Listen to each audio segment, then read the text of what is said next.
out the water, let it dry. Put it in the plastic, you do too much laughing. Out here playing, I'll be out here trapping. With this trap shit, I know magic. Abracadabra, I just... Alright, welcome. This is Playitden University. So, I'm gonna give you a quick backstory, then we're gonna get into the top 5 things that most artists do wrong while they being artists. So, first, I'm an engineer, producer, been producing for about 5-6 years now. I done worked with everybody in my city. I done worked with people in Texas, Atlanta, New York, LA, everywhere, just anywhere you could think of, most places, but most of them are just, honestly, yeah, most of them are underground artists. That's what I love working with. I love building artists and working with artists, and you know, it's a fun thing.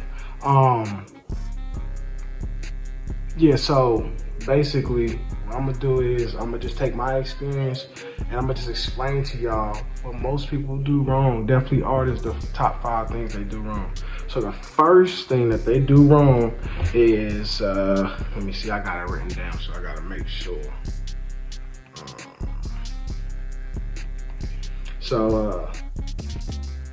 One of the main things they do wrong is spending money wrong, right? So what I mean by that is, as an artist, and I'm also speaking from experience because I was an artist too.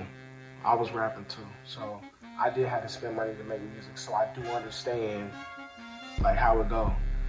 And I wasn't an artist that did pay all my producers. Any producer I worked with, they were paid. I engineered myself, but when I wasn't engineering, the engineer I was paying to mix my music, I think he mixed like maybe like 2 tapes or maybe 1.5, something like that.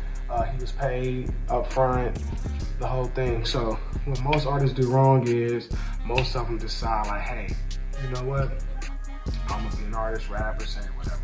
And what they do is they spend their money wrong. So some of them in their mind, they think like, if I'm not spending money all the time, then I'm doing it wrong. So what I mean by that is, instead of getting 1 hour, I'm still getting 2 hours. I will go to a producer, engineer, whatever, and say, hey, listen, how much would you charge me for a bulk amount of hours? And can I break the hours up? So if they do say yeah, if I was you, I would book 8 hours. I would pay them for 8 hours. You know what I'm saying? Pay them for 8 hours up front and then break it down. So now when you breaking that down, now you're not in no dying rush and you're not sitting there stuck. You know, now you got hours that you can do. So let's even say if you got a 9 to 5, right? So boom, so you get paid. Everybody should have a free check. And if you don't have a free check, find a way to figure out that you have a free check out of the month. And your free check doesn't have to, your free check can go to vacation, whatever, etc. That's a whole nother story in itself, and we can get into that for another video. But what I'm saying is, get you a free check, and with that free check, you know what I'm saying, take out a couple $100. Hey, I'm finna go ahead and pay you for hours. You know what I'm saying? Make sure you get it down in writing so they can't fuck you over. And it's just your word and your word, you know, get it down. Boom, so now that's taken care of. What I've seen artists do is they'll come in the studio and they will get studio time, get an hour or 2, and then try to squeeze you into giving them a little extra time. Now, I've given extra time to everyone that I've recorded before. I gave them extra time, extra 30 minutes, even extra hour, and sometimes I didn't even charge them for it. Because sometimes, you know, it's like, I understand, I get it, you know, and it's cool. But what you don't want to do is be a broke artist. And the main thing I tell all my artists, anybody that I record, they know I always tell them this. Make sure you take care of home first before you get into any studio. So if you gotta wait 3 months to make sure you're right on your feet, do that before you get in the studio. Make sure you take care of that first, because at the end of the day, you can't be at the studio and, you know, your phone is off. Or at the studio and your lights is off. You know what I'm saying? You need to take care of home. So then when you come in, you can talk saucy. You can talk that shit when you come in the studio. But y'all understand that. So the next one is pay your producers and engineers, right? So that's obvious, but it's not obvious to a lot of people. So what I mean by that is, if you don't pay your producer or your engineer, you don't have nothing to go off of. Because, again, we talked about this before. You can go run and keep running to YouTube. And even YouTube beats can be paid for. I'm going to tell y'all this 1,000 times. I know it says free. That just means it's free to rap on. Yeah, but you can't make $1 off of it. So what I'm saying is, if you hit up that producer, and honestly, some of their stuff that they even got on there, their leases, even if you lease the beat, you're one step further to doing more than what you was doing. So even if you lease a beat, you can go on there, lease a beat. Beat might be $25 and maybe $50. But if you at least lease the beat, you can make some money off of it. You don't have to worry about getting sued. And then if you don't have an engineer, you're not doing anything. That recording off your phone thing is not gonna work. I understand, and let me talk about this too. I understand that people say, well, you know, you can record off your phone, but listen, the studio is more than just having a dude sitting there, press buttons, and you're paying them. It's more than that. For a good producer, such as myself, a good producer gonna let you know off the rip, hey, listen, you too high, you was too low, your voice dropped. Communication, you know what I'm saying? I've even helped people with lyrics before, and not wrote for them. No, I'm not gonna ever say I wrote for anybody. I've never written for any of my artists ever. What I'm saying is, they might have too many words and they stuck in. They don't realize all they gotta do is take one or two words out, or just reword it. You know what I'm saying? The AI is not gonna help you do that. So if you call yourself, oh, I'm just recording my phone, do that. Do that. And on top of that, as an artist, your main thing is you don't want to fucking mix and master. What a fucking rapper wants to mix and master? You don't want to mix and master. What you want to do is be able to just rap and be a rapper and focus on your words and focus on your cadence and focus on your flow. You don't want to fucking sit down after you do something and then have to fucking punch in and all that shit. You don't want to have to take care of that or do that shit. So next thing they do wrong, buy views. Now listen, let me talk about this real quick. So the older I'm getting and the more I'm understanding like how the industry works, everybody buy views. But what I'm saying is, y'all buying views wrong, right? So this is what I would say. I've never bought views a day in my life. I don't ever plan on it. But this is what I will say. If you're gonna buy views, don't buy 100,000 views in 24 hours or in 3 days. You know what I'm saying? Don't do that. This is what you want to do. What you want to do is, you want 100. If you want to, let's say you want to get 100,000 views. If you know you an undiscovered artist and you know you ain't got that much clout, and you know you ain't busting like that, and your Instagram ain't getting thousands and thousands of, you know you ain't tipping like that. What you want to do is you want to buy a little bit at a time, nigga. Don't buy it all. Don't buy all at one time. So what you want to do is you want to say, hey, in 24 hours I got 900 views. First off, let me say this. With buying views, don't buy views until you see your potential growth first, right? So put it up and actually promote it yourself and let it get organic views first. So you can actually see where you're gauging it. You should want to know what your potential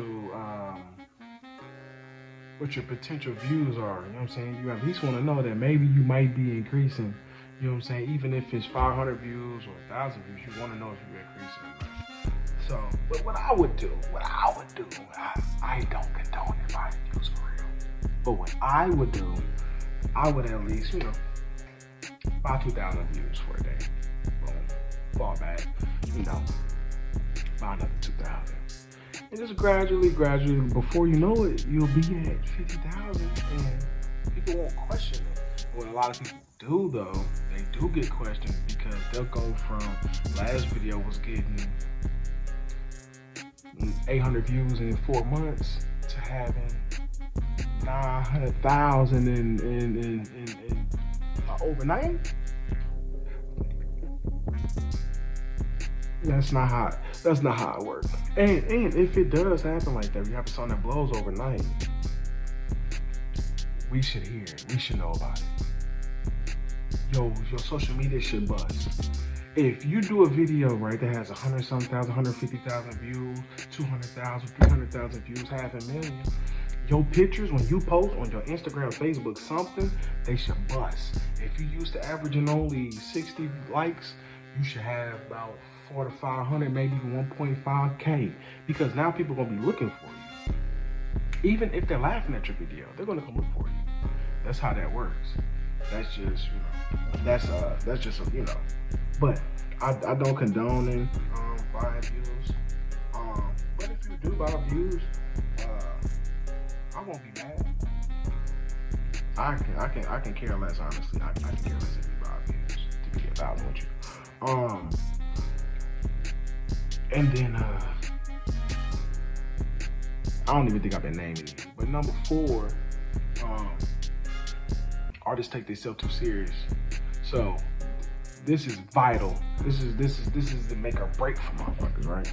So if you do take yourself too serious, right, you'll put out a song and you'll tell yourself, hey, this gonna be the song that's gonna blow. This it right here. When you tell yourself that and it doesn't blow, or is even do 1/4 of what you consider blowing, you're ready to tap out, right? So, and if you want to tap out, like, quit, like, be done. You know what I'm saying? Don't do music anymore. But what I consider for people to do, if you want to be smart about it, have fun. That's where most people fuck up. They stop having fun, right? They start taking themselves too fucking serious with the music. I understand everybody want to be, it's not even about the rapping, you know what I'm saying? Who doesn't love music and who doesn't want to do something where they don't have to wake up and punch a clock and stuff like that? I get that fully, I understand.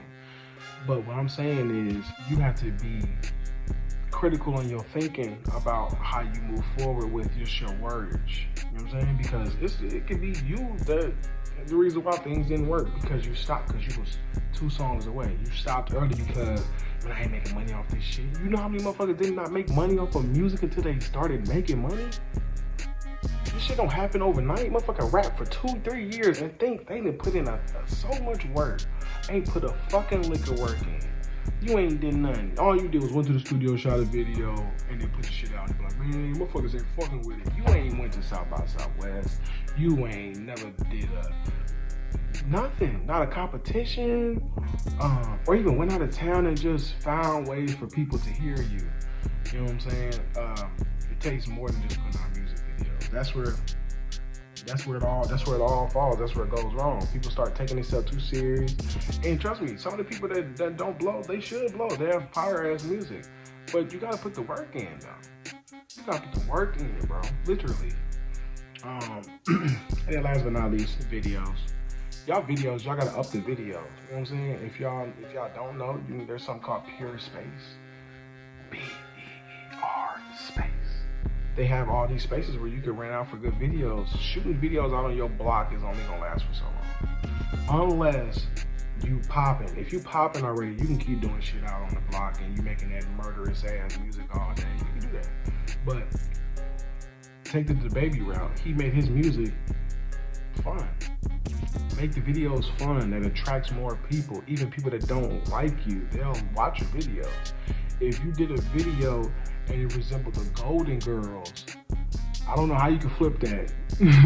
But if you can find a way to flip something to where it's like Friends, like the TV show Friends, but y'all talking some trap shit, y'all don't even realize how much that shit will help you. Like, people to really want to pay attention to your shit. Literally. Like, it's very simple. You just gotta broaden your horizon when you doing this shit. You know what I'm saying? I've had artists that I've recorded, I like fake managed, and they almost blew. So I know what I'm talking about. I'm not just talking for no reason. I'm just saying I just want to help people out. But I'm going to do more videos. But those are the top 5 things. I'm gonna read them back. Let me see. Buying views, wrong as fuck. Taking themselves too serious. Improve on the videos. Pay your producers and engineers. Make sure you spend your money wisely. You got to take care of yourself, because I'm not going to pay your bills and none of these other engineers or producers. Do not talk back, I don't need rebuttal. I'm crescent triangle, I don't need a huddle. We ballin' like 80, we ballin' like Russell. I lost me some fat and I gave me some muscle. You better hold on when you're gonna fumble. She said that she hungry, I fed her my knuckle. She called me her buddy, I'm popping her bubble. I hit then I leave, I don't know how to cuddle. I took me a few shots, now I'm seeing double. My life is like Madden, I get back some bundles. Yeah, our beef is royal, you ready to rumble. The hit is in my time, they come from the jungle. They come from the streets, they come from the mud. They coming for homies, they coming for blood. If the target ain't dead, then they ain't